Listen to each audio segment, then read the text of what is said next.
지난주에 우리는 하나님께서 이스라엘을 가나안 왕 야빈에게 팔아버리신 이유에 대해서 공부를 했습니다. 하나님이 파셨어요. 오늘은 왜 하나님께서 이스라엘의 구원을 여자들에게 맡기셨는지 공부를 해보겠습니다. 조금 힘들지도 모르지만 그동안에 설교를 잘 들으신 분들은 아주 재미있을 것이고 선지식이 없는 분들은 굉장히 힘들 거예요. 그 대신에 여러 번 들으셔서 이걸 다 숙지해 놓으셔야 됩니다.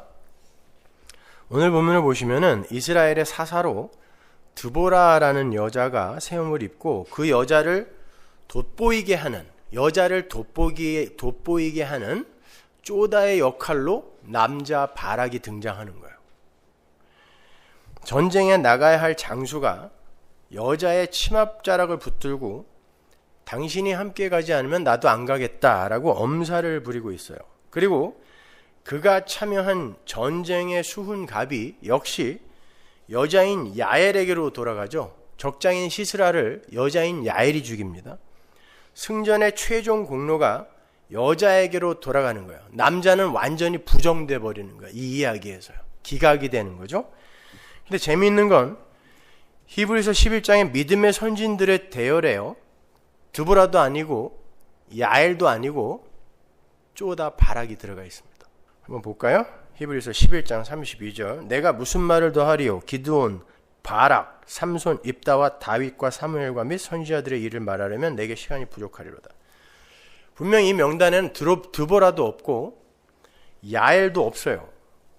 바락만 들어가 있습니다. 그러니까 지금 우리가 공부하고 있는 이 여사사 드보라의 이야기의 사실상 주인공은 바락인 거죠. 이 세상에서 아무리 멋지게 살아봐야 다 소용없어요. 믿음의 선진의 대열에 들어가야 성공한 사람이에요. 그러니까 주인공은 바락입니다. 그러니까 너무 드보라 성교에 뭐 이딴 거 좋아하지 마세요. 바락 성교에 이런 거 왜 없는 거예요 도대체? 그게 주인공이라니까요. 물론 이 이야기의 주인공도 예수 그리스도예요. 그럼에도 제가 이 이야기의 주인공이 바락이라고 말씀드리는 이유는 많은 이들이 이 에피소드를 읽으면서 드보라를 동경하고 야엘을 본받으려 하고 있는 것을 경계하기 위함이에요. 드보라와 야엘과 비교하여 바락이 주인공이라는 뜻이에요.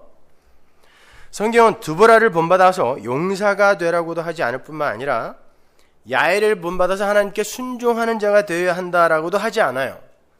오히려 바보 같은 바락의 모습이 믿음을 선물 받은 올바른 성도의 모습임을 강조하고 있어요.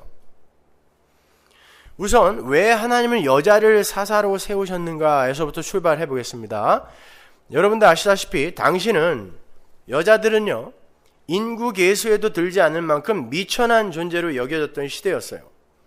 여자는 남자의 소유물로 여겨졌었고 남자의 판단과 결정에 의해서 운명이 좌지우지되던 그런 시대였어요. 그런데 수많은 남자들을 다 제치고 여자가 사사가 된 거예요. 그것은요 하나님께서 그 당시 이스라엘의 모든 남자들을 전부 부정해버리시는 사건이에요. 남자놈들 중에 쓸만한 인간 하나도 없기 때문에 내가 여자를 들어 쓴다라는 의미에서 여자를 세운 거예요. 그래서 본문에 여자인 드보라 앞에서 남자인 바락이 바보처럼 대조가 되고 있는 거예요. 그렇다고 사사로 세움을 받은 드보라라는 여자가 남자들이 할 수 없는 대단한 일을 했다는 그런 기록도 없어요. 그냥 드보라는 모든 남자들을 바보로 몰아붙이는 역할만 하고 있어요. 여기에서 우리는 하나님이 세우시는 사사의 자격과 신분에 대해서 추론을 해볼 수가 있습니다. 하나님께서 세우시는 사사는 남자 흉내를 내는 자가 아닌 누군가에게 귀속된 자로 살아야 하는 여자여야 한다는 거고, 그 여자는 자신의 인생을 쥐고 있는 어떤 남자에 의해 가치가 결정이 된다는 거예요. 어떤 남자에게 귀속된 여자인 존재가 바로 하나님 나라의 백성들을 구원해내는 진짜 사사라는 걸 설명해 주는 거예요. 그리고 그렇게 구원받은 자들은 자기를 구원한 그 사사처럼 여자로 이 세상에서 존재해야 비로소 존재이며 그의 가치가 인정된다라는 걸 설명하는 거예요. 제가 조금 쉽게 설명을 해드릴게요. 우선 민수기로 가서 당시에 여자들이 어떤 취급을 받았는지 잘 나타나 있는 성경 구절 함께 읽어보겠습니다. 민수기 30장 1절. 모세가 이스라엘 자손 지파의 두령들에게 일러 가로되 여호와의 명령이 이러하니라. 사람이 여호와께 서원하였거나 마음을 제어하기로 서약하였거든 파약하지 말고 그 입에서 나온 대로 다 행할 것이니라. 또 여자가 만일 어려서 그 아비 집에 있을 때에 여호와께 서원한 일이나 스스로 제어하려 한 일이 있다 하자. 그 아비가 그의 서원이나 그 마음을 제어하려는 서약을 듣고도 그에게 아무 말이 없으면 그 모든 서원을 행할 것이요 그 마음을 제어하려는 서약을 지킬 것이니라. 그러나 그 아비가 그것을 듣는 날에 허락지 아니하면 그 서원과 마음을 제어하려던 서약이 이루지 못할 것이니 그 아비가 허락지 아니하였은즉 여호와께서 사하시리라. 또 혹시 남편을 맞을 때에 서원이나 마음을 제어하려는 서약을 경솔히 그 입에서 발하였다 하자. 그 남편이 그것을 듣고 그 듣는 날에 그에게 아무 말이 없으면 그 서원을 행할 것이요 그 마음을 제어하려는 서약을 지킬 것이니라. 그러나 그 남편이 그것을 듣는 날에 허락지 아니하면 그 서원과 마음을 제어하려고 경솔히 입술에서 발한 서약이 무효될 것이니 여호와께서 그 여자를 사하시리라. 과부나 이혼당한 여자의 서원이나 무릇 그 마음을 제어하려는 서약은 지킬 것이니라. 부녀가 혹시 그 남편의 집에 있어 서원을 하였다든지 마음을 제하려고 서약을 하였다 하자. 그 남편이 그것을 듣고도 아무 말이 없고 금함이 없으면 그 서원은 무릇 행할 것이요 그 마음을 제어하려는 서약은 무릇 지킬 것이니라. 그러나 그 남편이 그것을 듣는 날에 무효케 하면 그 서원과 마음을 제어하려던 일에 대하여 입술에서 낸 것을 무엇이든지 이루지 못하나니 그 남편이 그것을 무효케 하였은즉 여호와께서 그 부녀를 사하시느니라. 무릇 서원과 무릇 마음을 괴롭게 하려는 서약은 그 남편이 그것을 지키게도 할 수 있고 무효케도 할 수 있나니 그 남편이 일양 말이 없으면 아내의 서원과 스스로 제어하려는 일을 지키게 하는 것이니 이는 그가 그것을 들을 때에 그 아내에게 아무 말도 아니하였으므로 지키게 됨이니라. 그러나 그 남편이 들은 지 얼마 후에 그것을 무효케 하면 그가 아내의 죄를 담당할 것이니라. 이는 여호와께서 모세에게 명하신 율례니 남편이 아내에게 아비가 자기 집에 있는 유년 여자에게 대한 것이니라. 여기 그냥 서원, 마음을 제어함 이런 것들이 이런 단어들이 들어가 있으니까 하나님께 서원한 것은 무조건 다 지켜야 되는구나 이렇게도 이해하는 사람들이 많은데 이건 그 정반대 이야기예요. 니들은 니들이 서원한 거 하나도 지킬 수 없다를 이야기하는 거예요. 그러니까 옛날에 갑자기 감정이 격하여 그리고 누군가에게 선동돼서 여기 나와갖고 서원한 거 그런 거 다 잊어버리세요. 정신병 걸려요 그런 거. 우리는 절대 그 소원 못 지킨다는 거예요. 어렵게 여러 가지 이야기가 적혀 있는 것 같지만 한마디로 줄이면 여자야 너희는 서원을 할 자격도 없고 능력도 없으니까 아버지나 남편 즉 남자를 의지하여 살아야 한다예요. 난 여자하고 약속 안 한다라는 거야. 난 여자 니네 말 안 듣는다는 뜻이에요. 남자에게 허락받고 와 이런 뜻이거든요. 그러잖아요 지금. 여자 니네들이 아무리 이야기해도 남자가 와서 취소하면 취소야. 그 이야기하고 있단 말입니다. 서원 지켜라가 아니라 하나님은 여자의 맹세나 서원을 가치 있는 것으로 여기지 않으시겠다는 거예요. 남자가 그 여자의 맹세나 서원을 담보했을 때만 그것을 가치 있는 것으로 여기시겠다고 하세요. 예를 들어서 여자가 하나님 앞에서 난 이걸 지키겠습니다. 혹은 난 이렇게 살겠습니다. 등의 서원을 하게 되었을 때 남자가 와서 하나님 아니에요. 이 서원은 이 여자가 절대 지킬 수 없는 거니까 취소하겠습니다. 그럼 그 여자의 의견과 하등에 관계없이 그냥 그게 취소되는 거예요. 남자에 의해서. 여자는 뭐예요? 아무것도 아니에요. 아무 가치가 없어요. 하나님 앞에서. 혹은 이 여자의 능력과 의지로는 이 서원을 도저히 지킬 수 없으니까 내가 지킬게요. 그러면 그 서원이 남자에게로 넘어가는 거예요. 역시 여자의 의견은 중요치 않아요. 그러나 남자가 개입되지 않은 여자의 모든 서원은 하나님 앞에서 반드시 지켜져야 하고 그것이 지켜지지 않았을 때에는 응분의 대가를 치러야 하는 거예요. 한마디로 남자에게 의존되어 있지 않은 여자는 자신의 행위로 망한다라는 말이에요. 왜? 자신을 완벽하게 제어하고 자신의 서원을 훌이라도 남김없이 지킬 수 있는 사람이 이 세상에 단 한 사람도 없기 때문에 그냥 놔두면 남자가 개입하지 않으면 이 세상 여자는 다 죽는다라는 뜻이에요. 왜 하나님은 여자와는 약속을 하지 않으시고 남자하고만 약속을 하는 것일까? 그것을 알기 위해서 우리는 창세기로 돌아가서 남자와 여자가 어떠한 순서로 만들어지는지를 확인해야 됩니다. 창세기 2장 7절. 여호와 하나님이 흙으로 사람을 지으시고 생기를 그 코에 불어넣으시니 사람이 생명이 된지라. 여호와 하나님이 동방의 에덴의 동산을 창설하시고 그 지으신 사람을 거기 두시고 여호와 하나님이 그 땅에서 보기에 아름답고 먹기에 좋은 나무가 나게 하시니 동산 가운데에는 생명나무와 선악을 알게 하는 나무도 있더라. 여호와 하나님이 가라사대 사람의 독초하는 것이 좋지 못하니 내가 그를 위하여 돕는 배필을 지으리라 하시니라. 여호와 하나님이 흙으로 각종 들짐승과 공중의 각종 새를 지으시고 아담이 어떻게 이름을 짓나 보시려고 그것들을 그에게로 이끌어 이르시니 아담이 각 생물을 일컫는 바가 곧 그 이름이라. 아담이 모든 육축과 공중의 새와 들의 모든 짐승에게 이름을 주니라. 아담이 돕는 배필이 없으므로 여호와 하나님이 아담을 깊이 잠들게 하시니 잠들매 그가 그 갈빗대 하나를 취하고 살로 대신 채우시고 여호와 하나님이 아담에게서 취하신 그 갈빗대로 여자를 만드시고 그를 아담에게로 이끌어 오시니 아담이 가로되 이는 내 뼈 중에 뼈요 살 중에 살이라. 이것을 남자에게서 취하였은즉 여자라 칭하리라 하니라. 이러므로 남자가 부모를 떠나 그 아내와 연합하여 둘이 한 몸을 이룰지로다. 하나님께서 하나님의 형상대로 사람을 만드시죠. 근데 누구를 먼저 만드시죠? 남자를 먼저 만드세요. 그리고 그 남자에게서 여자를 나오게 만드세요. 그리고는 여자를 뭐라고 정의하시는가 하면 남자에게서 취한 것이라고 여자를 정의하세요. 남자에게서 취한 것. 남자가 없으면 여자는 창조 못 되는 거예요. 남자에게서 취한 것이 여자예요. 그리고 그 둘의 관계를 연합하여 한 몸이 되는 관계로 공포를 하세요. 그게 하나님의 형상인 사람이에요. 연합이 되어야.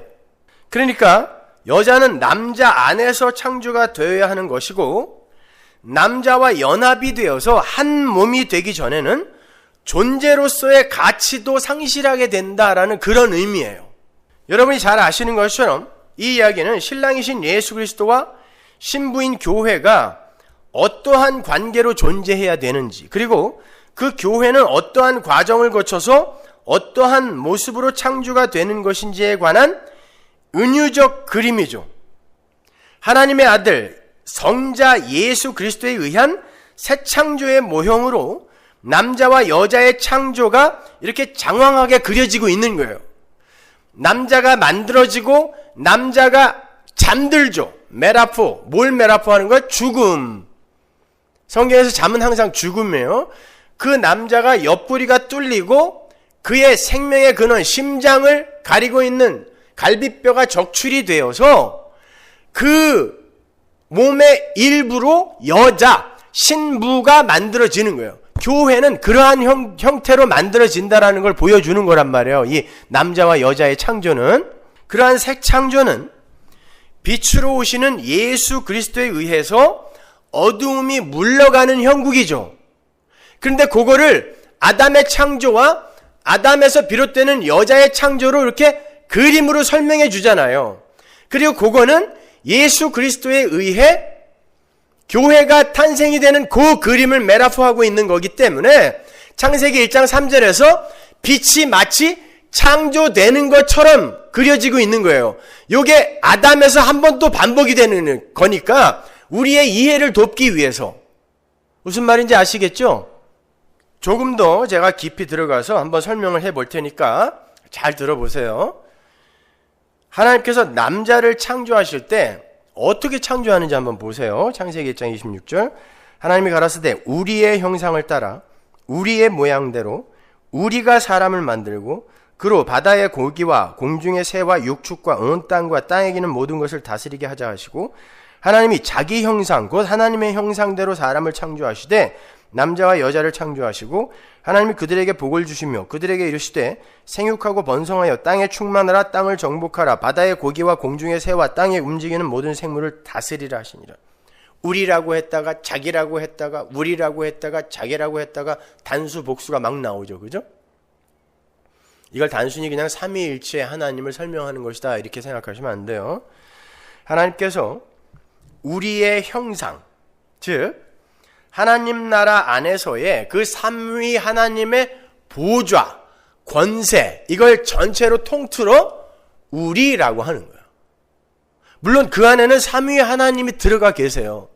그러나 삼위 하나님뿐만이 아니라 그룹들을 포함한 하나님의 보좌, 하나님의 권능, 하나님의 권세 전체를 우리라고 하는 거예요. 우리. 그걸 구약성경에서는 구름이라고도 표현하고 그룹들 사이에서 내려오시는 하나님으로 보여주기도 하는 것이죠. 임금이 수많은 장수들에 둘러싸여서 조정 대신들에 둘러싸여서 행차를 할 때 그 전체를 우리라고 한단 말이에요. 우리. 하나님은 삼위일체 하나님만을 가리켜 우리라고 표현하지 않으세요. 물론 삼위 하나님이 그 우리 안에 포함은 되지만 삼위 하나님만 가리키는 건 아닙니다. 그러니까 그 우리라는 말 안에는 삼위 하나님을 포함한 하나님의 보좌, 하나님 나라의 공회, 하나님 나라의 어전회의 전체가 함유되어 있는 거예요. 그 말은 다른 말로 어전회의, 공회라는 게 뭐예요? 하나님 나라의 카운슬이라는 게 뭡니까? 하나님의 뜻이 결정되고 전달되어지는 곳. 그게 우리예요. 그게 우리. 그러니까 그러니까 사람이 우리의 형상으로 지어졌다라는 말은 사람 안에 하나님의 형상으로 지어진 남자와 여자 안에 하나님 나라의 어전회의의 결정사항이 들어가 있다가 우리의 형상인 거예요. 하나님은 영이시기 때문에 모양이 없단 말이에요. 그러니까 우리가 하나님처럼 지어진 거라고 그렇게 생각하시면 안 돼요. 하나님은 영이라니까요. 그러니까 우리의 형상이라는 건 하나님 나라의 어전회의의 뜻, 하나님의 뜻이 우리 안에 담겨 있는 거예요. 남자와 여자 안에. 그러니까 그 남자가 창조되고 거기서 여자가 창조되는 그게 하나님의 뜻이었단 말이에요. 근데 그게 뭐냔 말이에요. 그걸 지금 설명하는 거란 말이에요. 못 알아듣는 것 같아갖고 지금 답답해 죽겠네. 자, 그걸 창세기 3장과 연결시켜서 이해를 해보면 우리의 형상대로 처음 만들어진 게 남자이고 그 남자 안에서 여자가 창조되어서 그 둘이 연합이 되어야만 비로소 하나님께서 존재로 인정하시는 하나님 나라 백성으로서의 사람이 된다라는 거예요. 그게 어전회의의 뜻이라는 거예요. 그게 하나님의 뜻이라는 거예요. 그게 우리의 형상이에요. 다시 말하면 하나님께서 하나님의 형상으로 세우신 남자, 그 신랑에 의해서 여자, 신부가 창조되고 그 둘이 혼인하여 연합하여 하나님 나라의 백성이 되는 거예요. 그게 하나님 뜻이라는 거예요. 그것을 하나님의 형상으로 지어진 사람이라고 부르는 거예요. 그리고 그렇게 창조된 하나님의 형상으로서의 그 사람에게 하나님께서 하실 일, 다스리고 정복하고 번영케 하는 거 누가 하는 게 원래 이거? 하나님이 하시는 일이잖아요. 그게 그들에게 주어지게 되는 거예요. 일로 주어지게 되는 거예요. 그러니까 아담의 창조와 거기에서 비롯되는 하와의 탄생은 사람이 우리 안으로 연합되었다가, 왜? 우리의 형상으로 창조됐으니까 그 하나님의 어전회의, 우리 안으로 편입되었다가 그 우리에게서 하나님의 일을 하기 위해 우리에게서 파송이 되는 거예요. 자, 그 그림이 이사야서에 똑같이 그려져 있어요. 이사야서 6장 1절 보세요. 우시야 왕의 죽던 해에 내가 본즉 주께서 높이 들린 보좌에 앉으셨는데 그 옷자락은 성전에 가득하였고 스랍들은 모셔 섰는데 각기 6날개가 있어 그 둘로는 그 얼굴을 가리었고 그 둘로는 그 발을 가리었고 그 둘로는 날며 서로 창화하여 가로되 거룩하다 거룩하다 거룩하다 만군의 여호와여 그 영광이 온 땅에 충만하도다. 보세요. 하나님이 어전회의 가운데 앉아 계시고 그룹들이 그 하나님을 찬양하고 있는 그 전체를 우리라고 한단 말이에요. 그게 어전회의란 말입니다. 그게 하나님의 보좌라 그래요. 그걸 하나님의 보좌는 하나님 앉는 의자 아니란 말입니다. 보좌라는 건 하나님의 권세, 그분의 권능을 의미하는 거예요. 그게 우리예요. 지금 요게 우리가 나오고 있어요. 서로 그러니까 이같이 창화하는 자의 소리로 인하여 문지방의 터가 요동하며 집에 연기가 충만한지라 그때 내가 말하되 화로다 나여 망하게 되었더라. 이게 뭐예요? 화로다 나여 망하게 되었도다. 나는 하나님 앞에서 망해야 할 존재다라는 뜻이죠. 나는 뭐라는 거예요? 죽은 흙이라는 거예요. 하나님 앞에서, 어전회의 앞에서, 우리 앞에서 죽은 흙인 어떤 자가 등장하는데 그가 하나님이 준비하신 숯불에 의해 정한 자가 돼요. 그때 내가 말하되 화로다 나여 망하게 되었도다. 나는 입술이 부정한 사람이요. 부정이라는 말이 죽은 흙이란 뜻이에요. 입술이 부정한 백성 중에 거하면서 만군의 여호와이신 왕을 배웠음이로다. 때 그 스라베 하나가 화조로 단에서 취한 바 핀 숯을 손에 가지고 내게로 날아와서 그것을 내 입에 대며 가로되 보라 이것이 내 입에 닿았으니 내 악이 제하여졌고 내 죄가 사하여졌느니라 하더라. 비로소 존재가 되는 거예요. 살아있는 자가 되는 거예요. 하나님의 숯불에 의해서 정한 자가 되는 거예요. 죽은 흙이 살아나는 거예요. 아담이 죽은 흙에서 사람이 되어 우리 안으로 끌려 들어가는 거예요. 내가 또 주의 목소리를 들은 즉 이르시되 내가 누구를 보내며 누가 우리를 위하여 갈꼬 그러죠. 자, 우리 안으로 들어간 어떤 존재가 우리로부터 파송을 당하고 있단 말입니다. 누구에게? 하나님의 백성에게. 그게 누구예요? 신부, 교회란 말이에요. 그렇게 해서 신부들이 우리 안으로 들어오게 되는 거, 그게 하나님의 뜻이다. 이게 우리의 형상대로 남자와 여자, 사람을 만들자라는 그 안에 들어있는 의미인 거예요. 자, 예레미야 23장 21절로 가볼게요. 예레미야 23장 21절. 이 선지자들은 내가 보내지 아니하였어도 다름질하며 내가 그들에게 이르지 아니하였어도 예언하였은즉 그들이 만일 나의 회의에 참여하였다면, 이게 회의가 무슨 회의? 어전 회의를 이야기하는 거야. 하나님의 보좌. 내 백성에게 내 말을 들려서 그들로 악한 길과 악한 행위에서 돌이키게 하였으리라. 하나님의 선지자들은 하나님의 어전 회의에 우리에게 불려 들어가서 다시 우리에게서 파송되는 거예요. 이사야가 그 모습을 보여주는 거예요. 우리 안으로 들어갔다가 그 어전 회의에서 하나님의 뜻을 받아 하나님의 백성, 신부들에게로 파송이 되는 거예요. 그렇게 해서 하나님의 신부들이 신부로 탄생이 되는 거예요. 그게 하나님의 뜻입니다. 그게 우리의 형상이라는 거예요. 그런데 구약의 그 선지자들, 어전회의에 들어갔다가 우리에게서 파송이 되는 그 선지자들은 누구를 모형하는 거예요? 전부 예수죠. 히브리서 1장 1절 보세요. 옛적에 선지자들로 여러 부분과 여러 모양으로, 모든 선지자를 다 가리키는 거예요. 선지자들로 여러 부분과 여러 모양으로 우리 조상들에게 말씀하신 하나님이 이 모든 날 마지막에 아들로 우리에게 말씀하셨으니, 그 선지자들 전체가 누구를 상징하는 거다? 아들, 예수, 아들. 요게 남자란 뜻이에요. 남자. 이 아들을 만유의 후사로 세우시고 또 저로 말미암아 모든 세계를 지으셨느니라. 구약의 모든 선지자들은 전부 다 하나님의 어전회의에 참여한 자들이고, 다른 말로 우리 안으로 들어간 사람들이고, 그 어전회의에서 하나님의 신부들에게 파송이 되는 자들인데, 그들이 전부 예수를 모형하고 있었던 자들이라는 거예요. 따라서 어전회의, 즉 우리 안으로 들어가서 우리에게서 여자로 파송이 되는 첫 번째 선지자가 누구죠? 지금 우리가 어디 공부하고 있어요? 우리의 형상대로 뭐 만들었어요?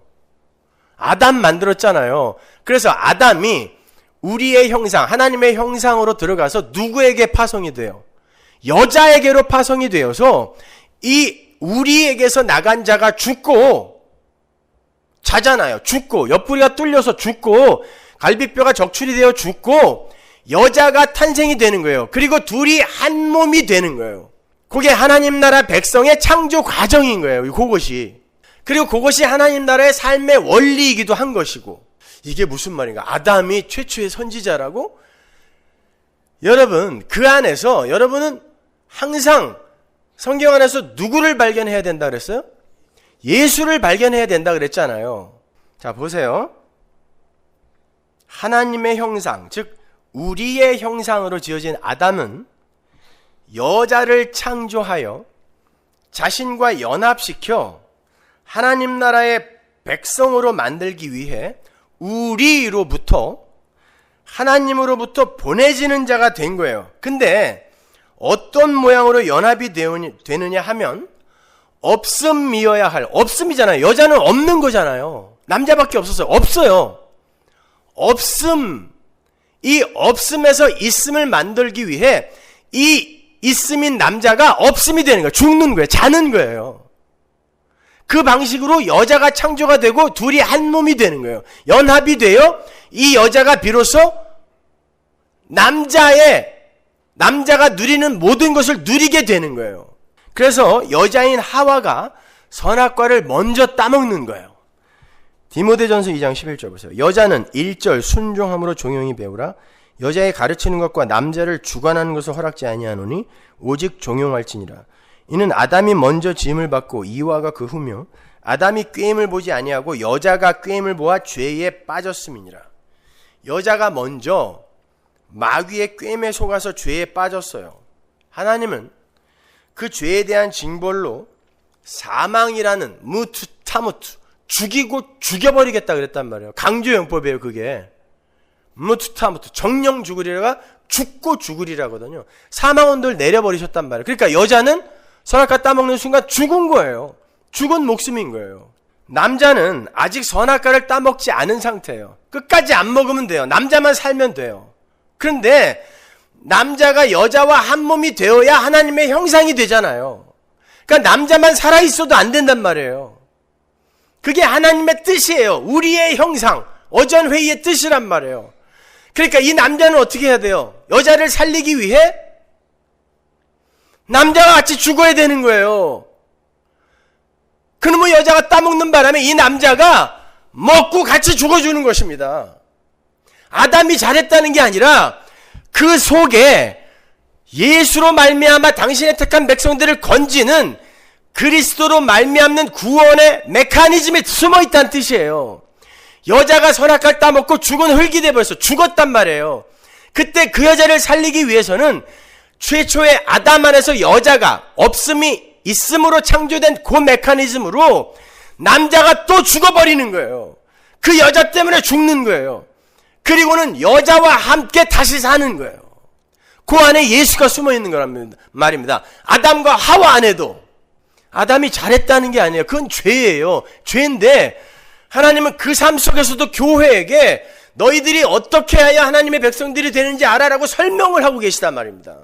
아담은 자기 욕심으로 따먹었어요. 먹었는데 그렇게 해서라도 하나님은 당신의 말씀을 성취해낸다는 거예요. 둘이 한 몸이 되어야 되는 그 말씀을 성취해낸다라는 거예요. 하나님은 그 죄 속에서도요. 하나님의 은혜는 그렇게 집요한 거예요. 그렇게 아담 안에는요, 죄인으로서의 첫 아담의 모습과 죄인과 함께 죽어서 그 죽음에 연합해버리는 마지막 아담의 모습이 중첩되어 있는 거예요. 그래서 예수님을 마지막 아담이라고 하는 거예요. 아담 안에 예수 숨어 있는 거예요. 바로 아담이 죄를 지은 여자 하와와 함께 죽음으로 들어가는 그러한 형태로 남자이신 예수가 죽어야 할 죄인들과 여자들과 함께 연합이 되어 죽으심으로 구원이 일어나게 될 것이다 라는 것이 아담과 하와의 창조에서부터 이렇게 명확하게 예시가 되고 있어요. 우리가 이러한 아담과 하와의 이야기 속에서 반드시 알아야 할 것은 여자, 즉 신부는 자신의 죽음에 연합되어서 자신의 죽음을 가져가는 남자의 희생에 의해 그로 말미암아 그 남자와 함께 죽음에서 부활하게, 그 남자가 부활하는 거예요.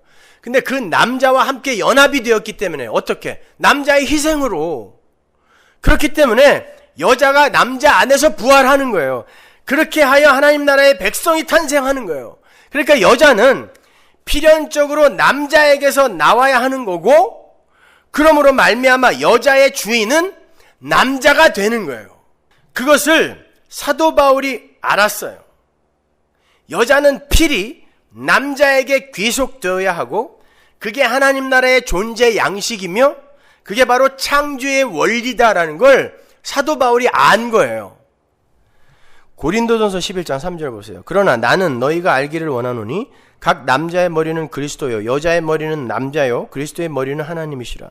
남자는 하나님의 영광과 하나님의 형상과 영광이니 그 머리에 마땅히 쓰지 않거니와 여자는 남자의 영광이니라.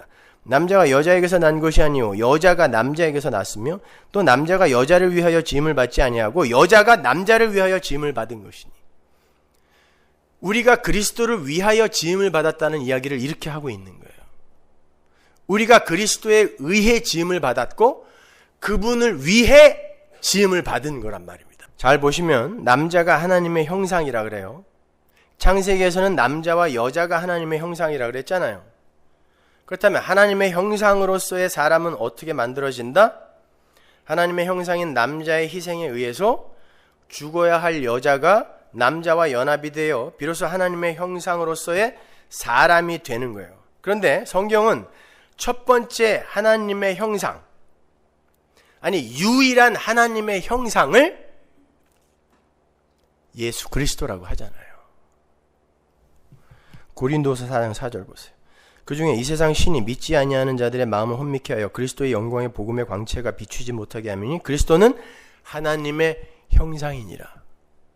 우리의 형상, 하나님의 형상으로 지어진 아담은 누구를 은유하고 있는 거다?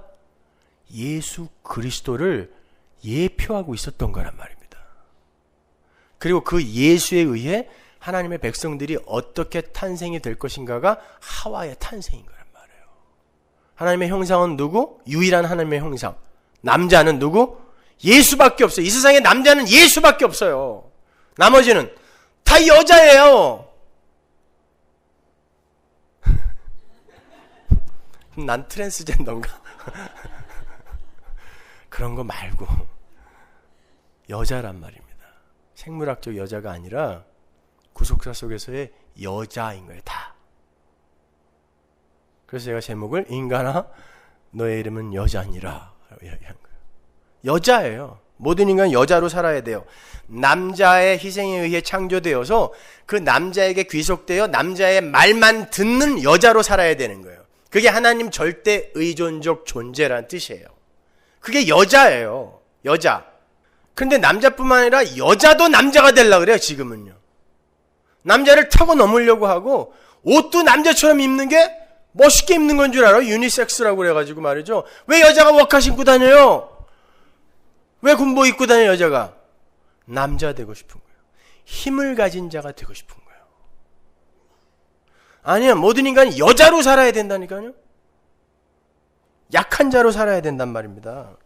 바로 그러한 구원의 메커니즘을 성경이 하늘의 어전회인 우리에게서 보내지는 이사야의 그림에서, 이사야서 6장 봤죠? 이사야의 그림에서 다시 한번 보여주는 거고, 당신의 신부를 위해 신부의 죽음에 동참하시는 예수 그리스도의 세례와 예수 그리스도의 십자가에서 확실하게 드러내시는 거예요.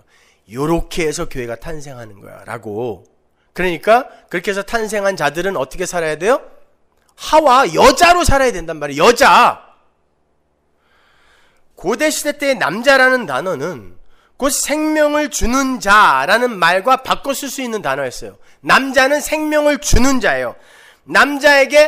남자가 여자에게 생명을 주어 여자 안에서 생명의 씨가 잉태되는 그 메커니즘, 거기서 나온 개념이 남자는 생명을 주는 자, 생물학적인 그러한 모습을 그 단어가 품고 있는 거예요. 남자는 생명을 주는 자, 여자는 남자로부터 생명을 받는 자. 그런데 진짜 생명은 하나님 나라의 생명밖에 없죠. 그 생명을 줄 수 있는 남자가 이 세상에 있어요? 아무도 없죠. 생명나무 자체를 하나님이 감추었는데 그걸 누가 주냐고요. 그러니까 이 세상에 남자는 있어요, 없어요? 없단 말입니다. 생명을 줄 수 있는 남자는 없어요. 남자라는 단어 자체가 생명을 주는 자인데, 생명을 줄 수 있는, 하늘의 생명을 줄 수 있는 진짜 하늘의 남자는 없단 말이에요, 이 세상에. 그러니까 모든 인류는 다 뭐? 여자란 말입니다. 여자. 누군가로부터 생명을 받아야 할 여자. 그리고 그 안에 생명의 씨를 잉태해야 하는 여자란 말이에요. 그 말은 남자로부터 생명을 받아서 비로소 산자가 될 수 있는 여자인 자들이 이 세상에서 생명을 얻어 살아날 수 있는 길은 완전히 막혔다는 뜻이에요. 다 여자니까. 거기서 어떻게 생명이 잉태됩니까? 마리아도 아니고. 다 여자인데.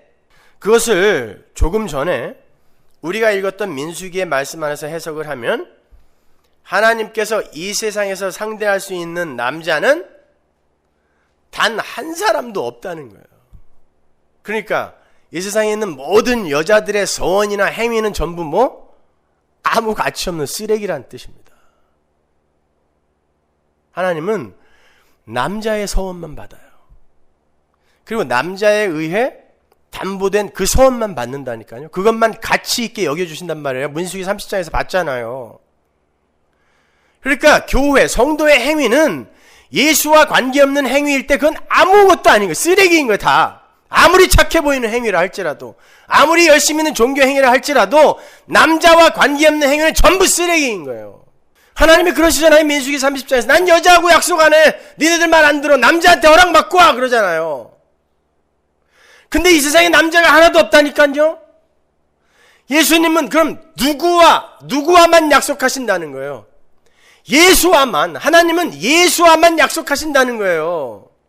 창세전 언약은 그래서 하나님과 예수 사이의 언약인 거예요. 엄밀히 말하면 그건 약속이죠. 그리고 그 약속이 성취되어지는 데에 방법과 도구로 쓰여지는 게 언약이에요. 그건 몰라도 돼요. 그러니까 그 약속은 아버지와 아들 간에만 있었던 약속이에요. 아브라함, 창세기 15장에서 하나님께서 아브라함과 언약을 하세요? 아니죠. 하나님 혼자 쪼갠 고기 사이로 지나가잖아요. 근데 그 쪼갠 고기가 뭐예요? 3년 된 짐승이에요. 아버지와 아들이 약속하는 거예요. 아들을 쪼개놓으시고 아버지와 아들이 약속하는 거라니까요. 그리고는 결국 아들을 쪼개버리는 거예요. 십자가에서. 그래서 아버지는 아들의 행위만 보세요. 근데 그 아들의 행위를 우리에게 전가시켜 줬다니까요. 근데 거기에 여러분이 뭘 보태겠다는 거예요. 자, 마태복음으로 가면 하나님께서 인정하는 유일한 남자가 나타납니다. 한번 볼까요? 마태복음 3장 16절. 예수께서 세례를 받으시고 곧 물에서 올라오실새 하늘이 열리고 하나님의 성령이 비둘기같이 내려 자기 위에 임하심을 보시더니 하늘로서 소리가 있어 말씀하시되 이는 내 사랑하는 아들이요 내 기뻐하는 자라 하시니라. 하나님이 기뻐하시는, 약속을 하고 의사소통을 할 수 있는 유일한 남자, 아들이 나왔어요. 드디어. 전부 여자들 세상인데 유일한 남자가 휘오스가 나타난 거예요. 내가 기뻐하는 자, 난 제 말은 듣는다. 제 서원은 내가 받는다. 라는 그 아들이 나타난 거예요. 그 남자가 나타난 거예요. 요 이야기 바로 다음에 요걸 보고 세례 요한이 예수님을 가리켜 뭐라고 불러요? 보라, 세상 죄를 지고 가는, 여자의 죄를 지고 가는 하나님의 어린 양이다 그러죠. 근데 어린 양은 요한계시록에서 뭐라 그래요? 신랑, 남자라고 하잖아요. 성경이 어떻게 일관성 있게 뚫려 있는지 아시겠어요, 여러분? 계시록 19장 7절 보세요. 우리가 즐거워하고 크게 기뻐하여 그에게 영광을 돌리세. 어린 양의 혼인계약이 이르렀고 그 아내가 예비하였으니. 그죠? 우리는 아내예요. 신부예요. 어린 양은 신랑. 근데 그 어린 양은 어떤 신랑이냐면 세상 죄, 여자의 죄를 짊어지고 죽어버리는 신랑이란 말이에요. 그 신랑에 의해 여자가 신랑과 혼인하여 연합하여 비로소 하늘의 존재가 되는 거예요. 그걸 복음이라고 하는 것입니다. 그걸 믿는 자를 성도라 그래요. 그래서 쪼다 바락이 그렇게 쪼다짓하고 나는 신랑 없으면 안 되는 거구나. 내가 여자구나. 그거 알고 면목 없이 히브리서에 떡 들어가 있는 거예요. 나 여자구나. 온통 남자짓하고 있는 이 여자들 사이에서 진짜 내가 여자구나를 아는 자가 믿음을 선물 받은 자라 말입니다. 그래서 온니엘도 안 들어가 있고 에훗도 안 들어가 있고 삼갈도 안 들어가 있는데 쪼다 바락만 들어가 있는 거예요. 난 여자구나. 죽으라고 했는데 전부 여자들이 다, 처음부터 끝까지 여자들이 다 전쟁을 치르고 있어요. 난 여자보다 못한 거구나. 여태까지 괜히 남자 노릇하고 있었네. 난 여자네. 이걸 믿음 있는 성도라고 하는 거예요. 그걸 자기 부인이라고 하는 것입니다. 근데 온통 세상이 전부 자기가 남자인 걸 자랑하기 위해서 살고 있지 않습니까? 그렇게 하나님의 신부인 교회는 신랑이신 어린 양으로부터 생명을 부여받아서 비로소 존재가 되는 거예요. 신랑이 개입하기 전에는 없음이에요. 죽은 흙, 없다니까요. 신랑이 개입하기 전에는 신부의 존재는 없는 거란 말입니다.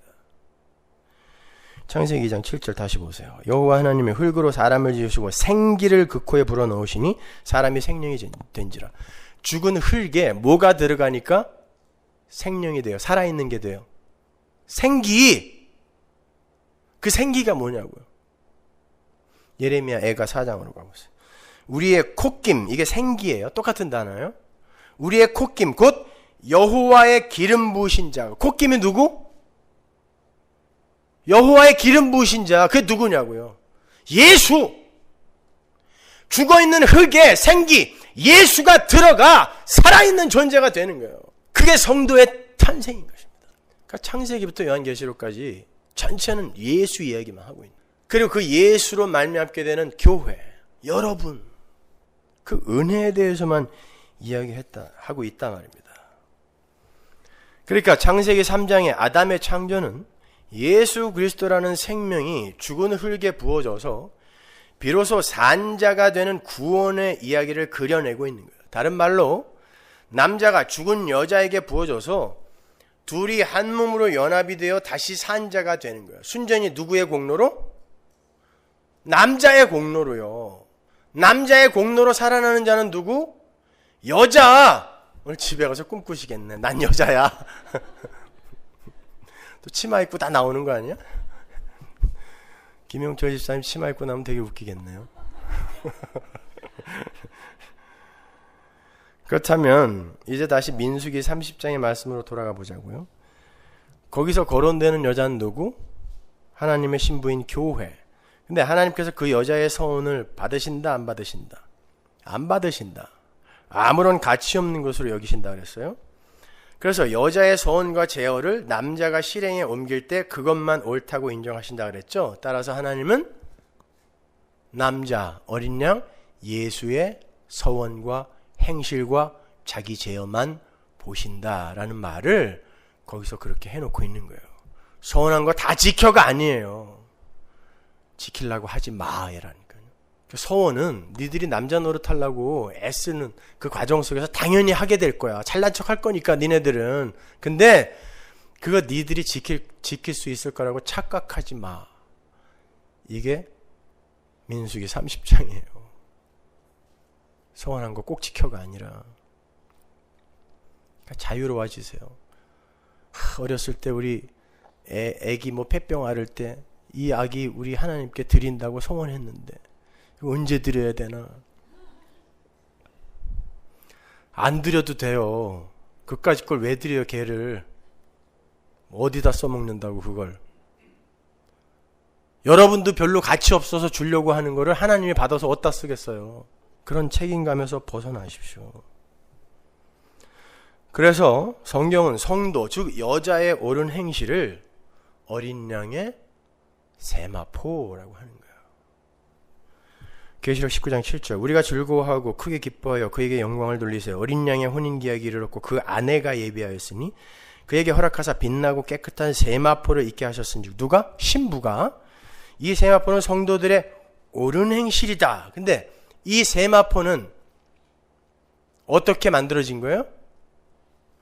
계시록 7장 14절 내가 가로되 내 주여 당신이 알리이다 하니 그가 나더러 이르되 이는 큰 환난에서 나오는 자들인데 어린 양의 피에 그 옷을 씻어 희게 하였느니라. 성도들의 옳은 행실은 뭐다? 예수 그리스도의 어린 양의 피에 나는 씻겨졌네요. 남자의 희생에 의해, 신랑의 희생에 의해 내가 이렇게 흰 옷을 입게 됐네요 라는 것을 믿는 걸 옳은 행실이라 그래요. 그러니까 남자에게 의존해버리는 걸 옳은 행실이라 그러지, 지가 만들어내는 선행을 옳은 행실이라고 하지 않는단 말입니다. 그래서 신부로서의 인간의 구원은 오직 어린 양이신 신랑에게서만 나온다고 성경이 선언하는 거예요. 계시록 7장 10절 큰 소리로 외쳐가라되 구원하심이 보좌에 앉으신, 보좌가 뭐예요? 우리의 형상에서 보좌에 앉으신 우리 하나님과 어린 양에게 있도다. 구원은 어디 있어요? 어린 양, 신랑에게만 있어요. 남자에게서만 있어요. 여자는 아무짝에도 쓸모없어요. 시큰 얘기해야죠. 오늘 같은 날 마누라가 안 와갖고 말이죠. 들어야 되는데. 여자는 아무짝에도 쓸모가 없어요.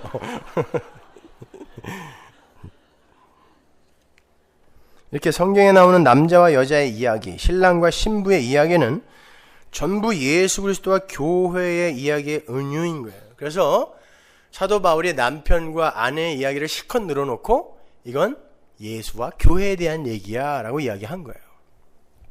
에베소서 5장 31절. 이러므로 사람이 부모를 떠나 그 아내와 합하여 그 둘이 한 육체가 될지니, 창세기의 이야기가 그대로 인용이 되어 있고, 이 비밀이 그러도다 내가 그리스도와 교회에 대하여 말하노라. 비단 여기뿐만이 아니라 히브리서 기자도 똑같은 말을 합니다. 히브리서 3장 6절. 그리스도는 그의 집은 오이코스, 이건 가족이라는 말도 돼요. 그래서 너와 내 집이 구원을 얻는다. 주 예수를 믿어라, 너와 내 집이 구원을 얻으리라 해서 집은 가족이에요. 근데 어떤 가족? 천국 가족. 여러분이 예수 믿으면 여러분의 집안 사람들이 다 구원받는다, 그런 뜻 아니에요. 여러분의 집, 여러분의 가족, 오이코스, 하나님의 백성들에게 여러분이 복음을 또 전할 수 있는 자가 된다는 뜻이에요. 그래서 너와 내 집에 구원을 얻으리라요. 그 집, 그의 집 맡은 아들로 충성하였다. 누가? 그리스도가 아들, 남자로 충성했더니, 그 말은 무슨 말이에요? 죽었더니, 신부를 위해 죽었더니 우리가 소망의 담대함과 자랑을 끝까지 견고히 잡으면 그의 집이라, 가족이라, 오이코스라, 신부라 라는 뜻이에요. 신부. 그의 아들의 수고를 내가 인정하고 그것만 꼭 붙드는 자가 그의 신부라는 뜻이에요. 이렇게 성경은 모든 인간을 여자로 규정해버려요. 인간은 하나님이 보내신 남자에게 의존해서 비로소 존재가 되는 여자에 불과한 남자 절대 의존적 존재, 하나님 절대 의존적 존재라는 거예요. 근데 선악과를 따먹은 인간들이 저마다 용사가 되고 싶어하고 남자의 흉내를 내고 싶어하는 거죠. 그걸 인본주의라고 하고, 그리고 그것이 바로 죄의 본질이에요. 왜 내가 하나님 말만 들어야 돼? 왜 내가 남자 말만 들어야 돼? 우리 여자도 인권이 있어. 잘하는 거 아니에요, 여러분? 그거를 성경이 육체라 그래요. 여자로 살아야 할 자가, 남자에게 귀속되어 순종하며 살아야 할 여자가 남자 흉내내고 용사되려고 하는 걸 육체라 그래요. 근데 육체는 반드시 죽어야 할 것으로 사도 바울이 계속 반복하여 기록하죠. 창세기 6장 3절. 여호와께서 가라사대 나의 신이 영원히 사람과 함께 하지 아니하리니 이는 그들이 육체가 됨이라. 그러나 그들의 날은 120년이 되리라 하시니라. 당시의 땅에 네피림, 거인이에요. 네피림이 있었고 그 후에도 하나님의 아들들이 사람의 딸들을 취하여 자식을 낳았으니 그들이 용사라, 고대의 유명한 사람이었더라. 여호와께서 사람의 죄악이 세상의 관영함과 그 마음의 생각의 모든 계획이 항상 악할 뿐임을 보시고 땅 위에 사람 지으셨으면 한탄하사 마음에 근심하시고 가라사대 나의 창조한 사람을 내가 지면에서 쓸어버리되 사람으로부터 육축과 기는 것과 공중의 새까지 그리하리니 이는 내가 그것을 지었으면 한탄함이니라 하시니라. 뭐 때문에? 인간들이 용사되고 유명한 자 되고 거인 되려고 하니까 하나님이 이거 안 돼, 그리고 다 쓸어버렸다는 거예요. 남자 되려고 하니까 다 쓸어버렸다는 거예요. 여자여야 된다는 거예요. 여자. 하나님은 드보라와 사사의 이야기를 통해서 바로 인간들의 남자 흉내내기를 부수고 계시는 거예요. 그래서 우리가 공부하는 이 에피소드가 여자 사사 드보라에서 시작하여 여자 용사 야엘로 끝나는 거예요. 교회는 여자여야 한다는 거예요. 그런데 인간들이 남자 흉내를 내니까 하나님께서 당신의 아들, 진짜 남자를 여자의 모양으로, 하나님 절대 의존자의 모양으로, 예수님은 하나님이 시키신 말만 했고 하나님이 시키신 일만 했다고 그러죠. 그게 뭐예요? 여자. 진짜 남자가 왜 인간은 여자로 살아야 하는지 알아? 이걸 가르쳐주기 위해 여자로 오셔서 여자가 되어 죽어버리는 거예요. 그리고는 우리를 아들로 만들어준단 말입니다.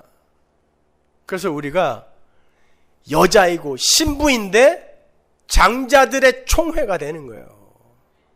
맏아들들의 총회, 아들이 되는 거예요. 예수가 여자가 되어서 죽고 우리가 아들이 되는 것입니다.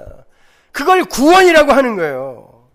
예수님은 여자로 이 땅에 오셔서 이 세상의 모든 남자 흉내내는 자들을 전부 기각시키는 거예요. 부정해버리는 거예요. 너네들 남자 아니야, 여자야. 근데 그 말 안 듣고 끝까지 남자로 사는 자들은 죽는 거예요. 여자 없음에 대해서 죽는 거예요. 그러나 그 말 듣고 내가 여자군요, 저는 하나님께 완전히 순종하여 하나님 말만 들어야 되는 여자군요. 그들이 아들이 되는 거예요. 이런 건 어디 가서도 못 들어요. 아무도 가르쳐준 사람이 없어. 여러분 이것만 잘 이해하셔도 성경 전체를 일관성 있게 잘 읽으실 수 있어요. 인간은 하나님 절대 의존적 존재인 여자로 살 때 가장 가치 있는 삶을 살게 되는 거고, 바로 그것이 승리라는 걸 보여주기 위해 여자의 모습으로 이 땅에 오신 거예요. 그리고 그러한 여자로 사는 게 진짜 아들의 삶이다를 우리에게 가르쳐 주시는 거예요. 그래서 진짜 아들이 여자처럼 살다 가신 것입니다. 아버지 말만 듣고. 그래서 예수님의 족보에 여자들이 5명 등장하는 거예요. 그리고 그 여자들 뒤에만 에게서라는 단어가 붙어 있어요. 나머지는 들러리야, 전부 남자들은. 그리고 여자, 다말, 바세바, 우리아의 아내라 그러죠. 마리아, 룻, 라합, 이런 순창녀 아니면 시아버지하고 잠잔 여자, 아니면은 나이도 어린 게 어디 가서 임신해 갖고 온 여자, 어디서 거짓골 해 갖고 온 이방 여자, 그건 나라 팔아먹은 여자, 다 이런 여자들, 그런 여자들이 예수님 족보에 턱턱 들어가 있어요. 근데 제가 한 설명해 드렸죠. 비유 설교할 때. 그 여자들이 전부 누굴 상징하는 거였어요? 예수를 상징하는 거였어요. 예수가 그 모습으로 왔다니까요. 그 여자의 후손으로 예수가 오시는 거예요. 창세기 3장 15절. 그리고 그 예수 안에 우리가 들어있는 거예요. 우리가 바로 그 여자의 후손이란 말입니다. 그래서 여자예요. 여자. 그런데 그 여자의 후손만 승리를 쟁취할 수 있어. 뱀의 머리를 여자의 후손만 밟을 수 있단 말입니다. 그래서 여자여야 되는 거예요, 여러분은요. 그런데 왜 니들 남자 흉내내? 이게 드보라 이야기란 말이에요. 그래서 뜬금없이 그 수많은 남자들 다 제치고 여자가 쓰는 거예요. 니들 전부 남자 흉내 내고 있지만 이 여자보다도 못한 인간이야. 이거 가르쳐 주려고요. 그러한 예수 그리스도의 십자가의 본질을 이해하고 믿는 자들, 그들이 바로 성도예요. 그리고 그가 바로 바락 속에서 나타난 쪼다의 모습이죠.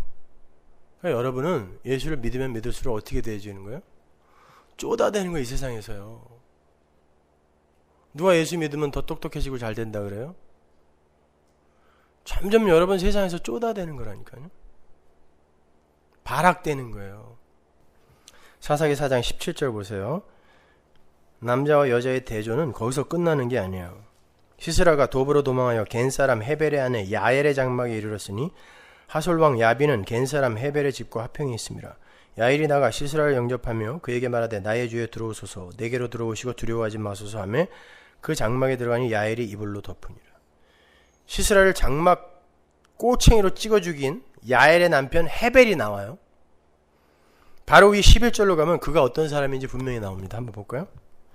모세의 장인 호밥의 자손 중 겐사람 헤벨이 자기 족속을 떠나 게데스에 가까운 사하나님 상수의 나무 곁에 이르러 장막을 쳤더라. 헤벨은 모세의 장인 호밥의 자손이라 그래요. 모세의 장인이 호밥입니까? 이드로잖아요. 그 장인이라는 단어, 호텐이라는 단어가 처남이라는 단어로도 쓰이고 장인이라고도 쓰이거든요. 그러니까 처남이 맞을 거예요, 아마.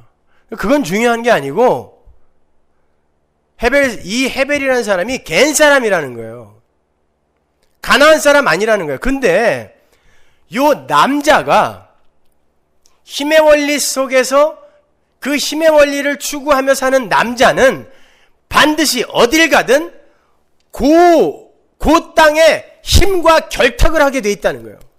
겐 사람이 가나안 왕 야빈과 화평을 맺고 언제든지 집을 드나들 수 있는 사이가 되어 있는 거예요. 근데 한 집에 사는 여자 야엘은 그 헤벨과 완전히 다른 삶을 살죠. 헤벨은, 남자는 세상의 힘과 결탁을 해서 그를 지켜주려고 하는데 여자가 그 세상의 힘을 죽여버리는 거예요. 장막 꼬챙이로. 여자가. 그러니까 무슨 말이에요? 이 세상에서 하나님에 의해 창조된 진짜 여자, 성도는 지 유익을 위해 힘을 쫓아 이 세상에서 지 유익을 위해 못 산다는 거예요. 하나님이 그 일을 안 끌고 간다는 거예요. 보세요. 하나님께서 이 헤벨의 집인데 왜 야엘의 장막이라 그래요? 문패를 야엘이라고 다뤄주신다니까 하나님이요? 이 세상은 하나님의 백성인 여자를 중심으로 돌아간다는 걸 보여주는 거예요. 그리고 하나님은 그들과만 상대한다는 것입니다.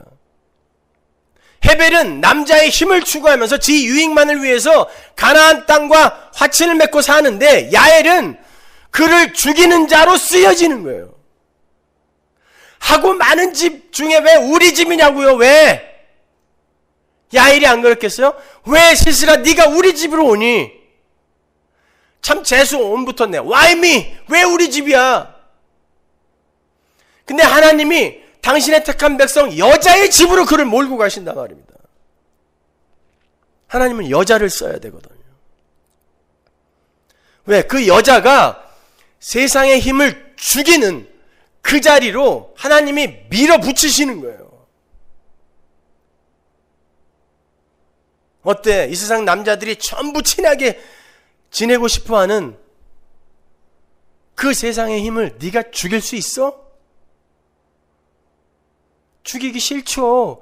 그거 죽이고 나면 그 야엘의 집은 그곳에서 못 살지도 몰라요. 전쟁이 어떻게 될지도 모르니까.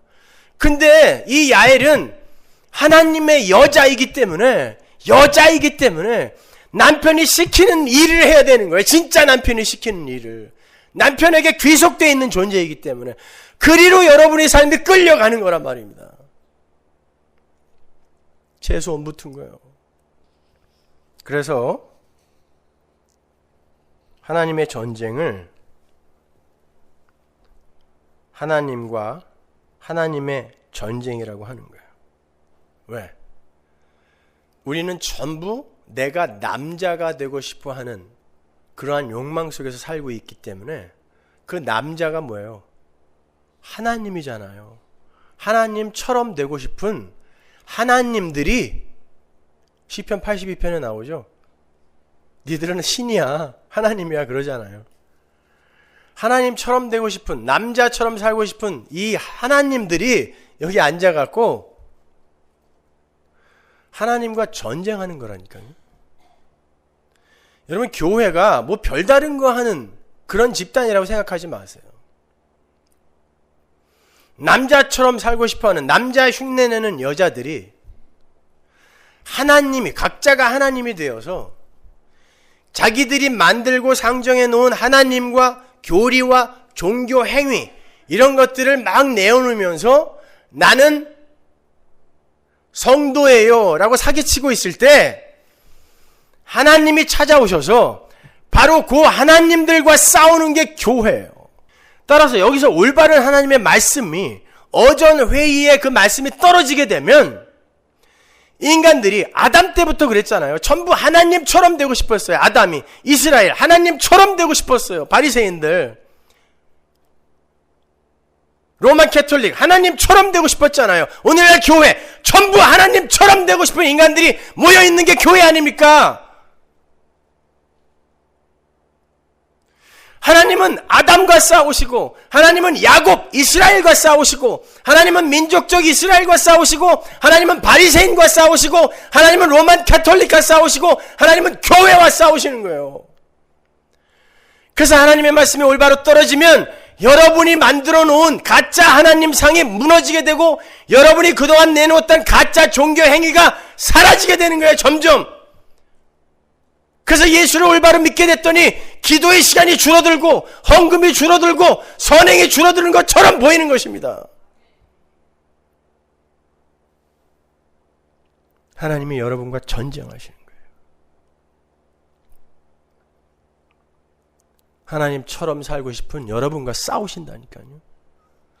나와 전쟁하시는 거예요. 나와. 하나님의 이름은 하나님 이외의 모든 이름과 전쟁하는 이름이란 말입니다. 그래서 그 하나님의 이름이 다 먹어버리는 거예요. 나머지 이름들을. 그 전쟁은 내 안에서 일어나는 거예요. 근데 왜 절에 가서 예배드리고 지랄드리냐고요. 예? 왜 봉은사 가서 찬양하고 그러냐고요. 거기 뭐 있다고. 마귀 새끼는 내 안에 있다니까요. 땅 밟기는 거기 가서 하는 게 아니라 내 안에서 일어나야 되는 것입니다. 여러분, 신명기나 여호수아에 나오는 땅 밟기는 하나님께서 네가 밟는 땅을 너에게 주겠다라는 그 약속은, 그 땅은 약속의 땅이잖아요. 가나안 땅, 약속의 땅은 하나님이 전쟁하셔서 하나님이 쟁취하여 선물로 주는 거예요. 네가 밟는 땅을 너에게 주겠다는 건 내가 빼앗은 땅을 네가 밟게 하겠다는 거지, 네가 밟는 거는 내가 다 너에게 줄게, 안 밟으면 안 줘, 이거 아니란 말입니다. 근데 거기 가서 지신 밟기 하고 앉았어요? 왜 절에 가서 그러냐고요.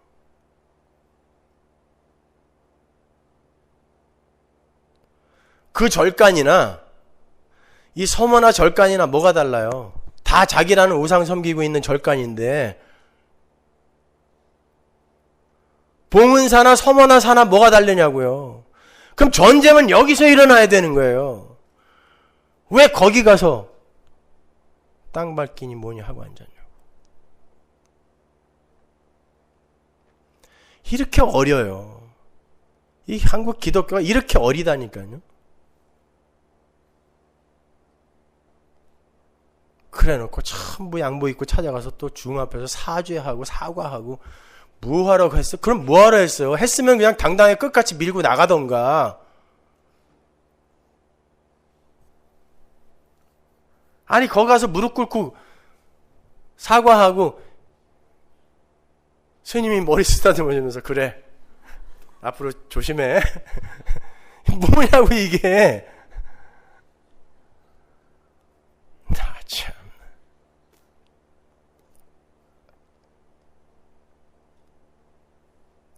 아니, 스님들이 목탁 들고 여기 한 20명 와갖고 여기서 마하반냐 이거 하면 여러분 가만히 있겠어요? 근데 대웅전 들어가서 찬양하고 앉았어. 이러 그걸 동영상으로 찍어가지고. 아이고 참. 전쟁의 의미도 모르는 인간들이 성도라고 우기고 앉아있는 거예요. 지들이 하나님이에요. 하나님, 내가 땅 밟아놨으니까 이제 알아서 하세요. 내가 밟았다는 건 내가.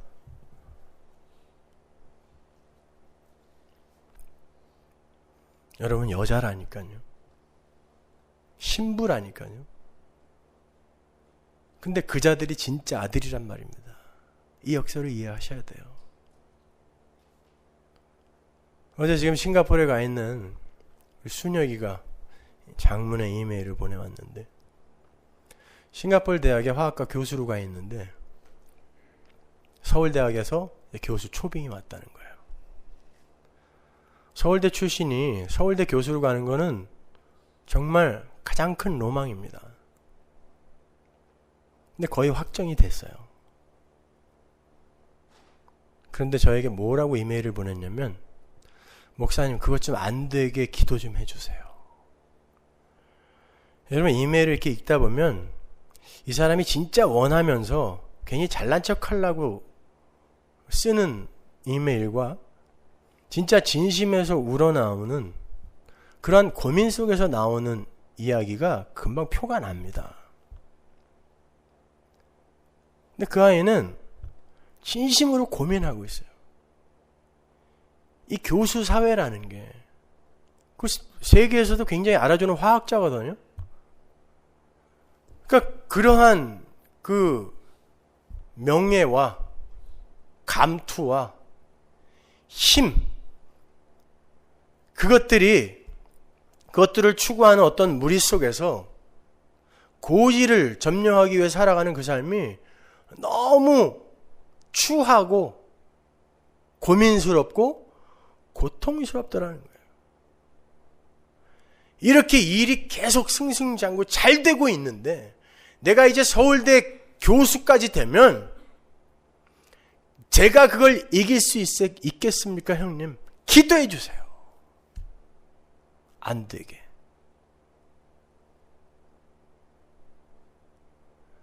그래서 제가 그랬어요. 되든 안 되든 그냥 하나님이 세우시면 가는 거야. 네가 공식을 세워서 거기에서 이렇게 사는 건 하나님이 원하시는 삶이고 이렇게 사는 건 하나님이 원하지 않는 삶이다. 그것까지도 버려야 된다. 대신에 어떤 자리에 가든 여자로 살 수 있는 그런 실력을 키우는 게 더 중요한 것이다. 답장을 해줬죠. 여러분, 우리는요, 그렇게 세상의 힘에 대해서 자꾸 이제 관심을 놓아가는 여자로 밀려 내려가야 돼요. 그게 우리의 목적이 되어서는 안 된다니까요. 지금 하나님께서 여러분을 나락으로 밀어 내리시면서 너는 바락이야. 여자 치맛자락이나 붙들고 거기에서 안위를 구하는 바락이야. 넌 여자보다 못한 자야. 그러니까 여자로 살아. 여러분 인생 속에서 그거 교훈하시려고 하실 때 기뻐하십시오. 남자 체면에 이게 뭐야? 6개월째 놀아야 돼? 나이 60에 모아놓은 재산도 없고 이게 뭐야? 아니에요. 여자예요. 그게 여자라니까요. 골 부리지 마세요. 그럼 망하는 게 뭐냐고요, 도대체가.